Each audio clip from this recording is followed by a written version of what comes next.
نحمده ونصلي على رسوله الكريم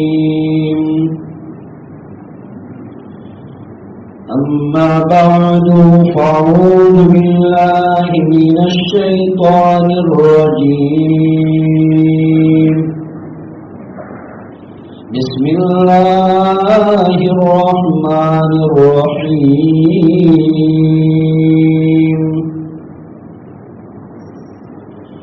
إنا نحن نزلنا الذكر وإنا له لحافظون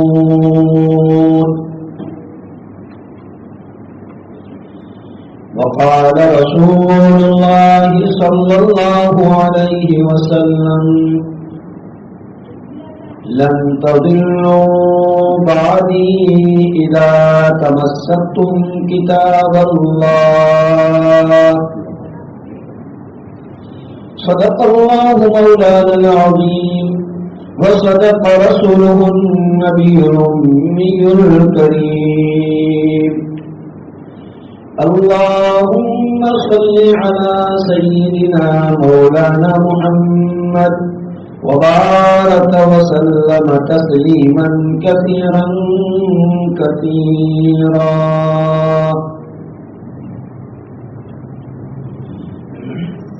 قابل احترام دینی بھائیوں اور مسلمان نوجوان برادران اسلام، آپ حضرات جانتے ہیں ٹیکنالوجی نے دنیا کو گلوبل ولیج میں تبدیل کر دیا ہے. دنیا کے اس کونے میں کچھ ہوتا ہے تو اس کونے میں آنن فانن اس کی خبر آ جاتی ہے. ٹیکنالوجی اتنی ایڈوانس ہو چکی ہے کہ اس کی وجہ سے انسان گھنٹوں کے سفر منٹوں میں طے کر لیتے ہیں، دنوں کے سفر کئی گھنٹوں میں طے کر لیتے ہیں. اللہ کا احسان ہے. تو ٹیکنالوجی کے ذریعے سے اور میڈیا سے ہمیں جو نیوز ملتے ہیں تو بعض ایسی گھناؤنی حرکتیں ہوتی ہیں اور یہ حرکتیں کوئی نئی نہیں ہیں، ایجنڈے پرانے ہیں، ایڈیشن اس کا نیا ہے. اس کا جو ایجنڈا ہے، اس کا جو مقصد ہے وہ تو پرانا ہے. جب سے اسلام دنیا میں آیا ہے، اینٹی اسلام لوگ دنیا میں نئی نئی شکلوں میں آتے ہی رہتے ہیں. میں یہ کیوں کہہ رہا ہوں؟ آپ نے موبائلوں پر، نیوز پیپر میں، ٹیلی ویژن میں اور دوسرے جو بھی میڈیا ہے، الیکٹرانک میڈیا، پریس میڈیا، اس کے مادھیم سے آپ نے دیکھا ہوگا کہ سویڈن کے اندر قرآن مجید کو جلایا گیا. سویڈن کے اندر، ہالینڈ کے اندر، اور اسی طرح دوسرا ایک دیش ہے جہاں پہلے بھی آپ صلی اللہ علیہ وسلم کے نعوذ باللہ کارٹون بنائے گئے تھے. تو اسی دیش کے اندر پھر سے دوبارہ قرآن مجید کو جلانے کی حرکتیں کی گئی. یہ میں نے آپ کو بتایا کہ آپ اگر اسلام کی ہسٹری دیکھیں گے تو یہ کوئی نئی بات نہیں ہے.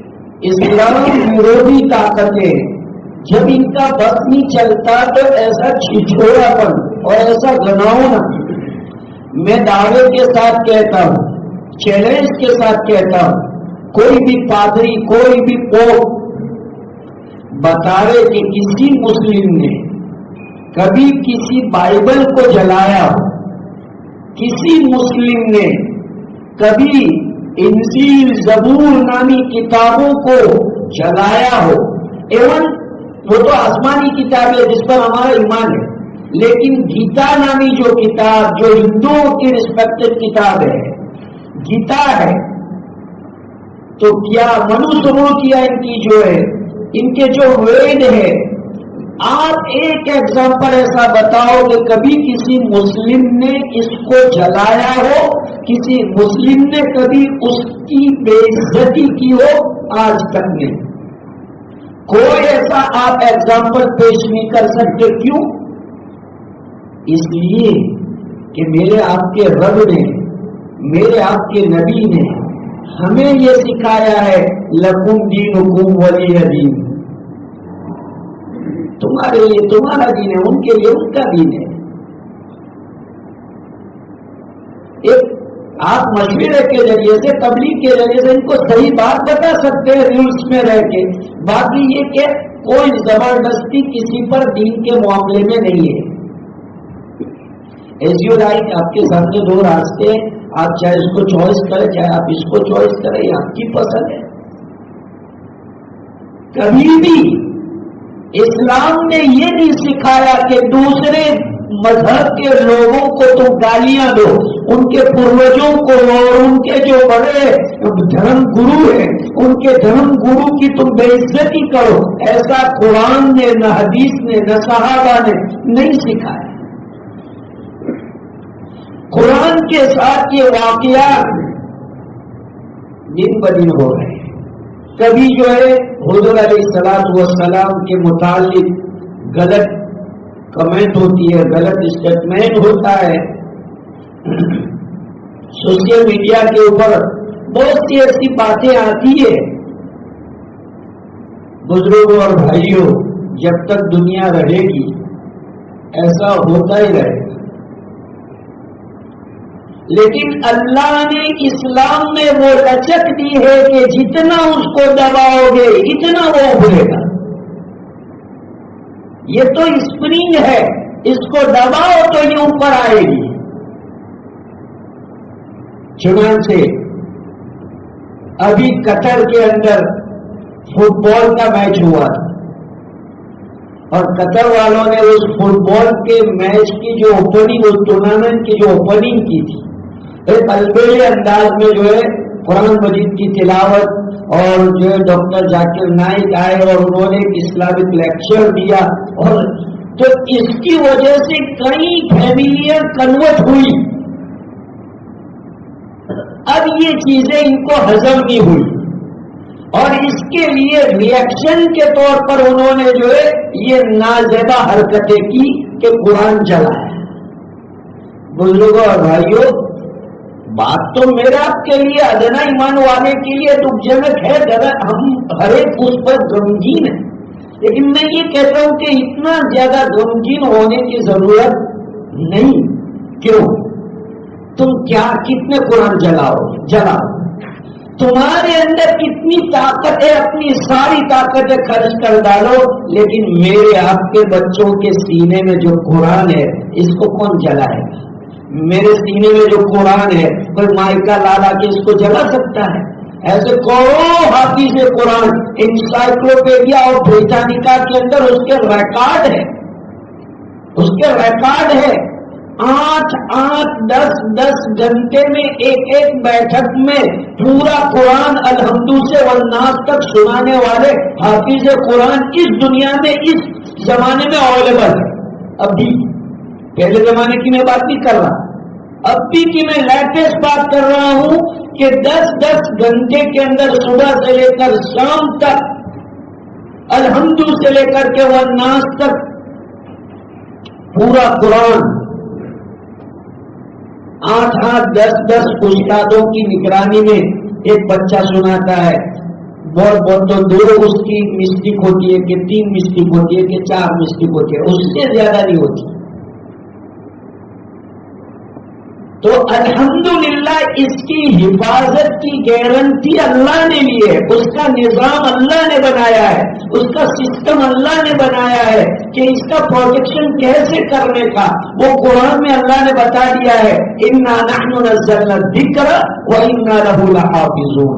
یہ قرآن کی آیت میں نے جو آپ کے سامنے پڑھی ہے 14ویں پارے کے بالکل پہلے رکوع میں، اس میں اللہ نے اس کا پرومس کیا ہے امت محمدیہ سے کہ میں تمہاری جو گائیڈ بک ہے، جو تمہاری لائف بک ہے، اس لائف بک کی میں حفاظت کروں گا، چاہے پوری دنیا اس کے اوپر ٹوٹ جائے، پوری دنیا کی ٹیکنالوجی اور پوری دنیا کی انرجی اس کے اوپر آ جائے، پھر بھی میں اللہ اس قرآن کی حفاظت کرنے والا بیٹھا ہوں۔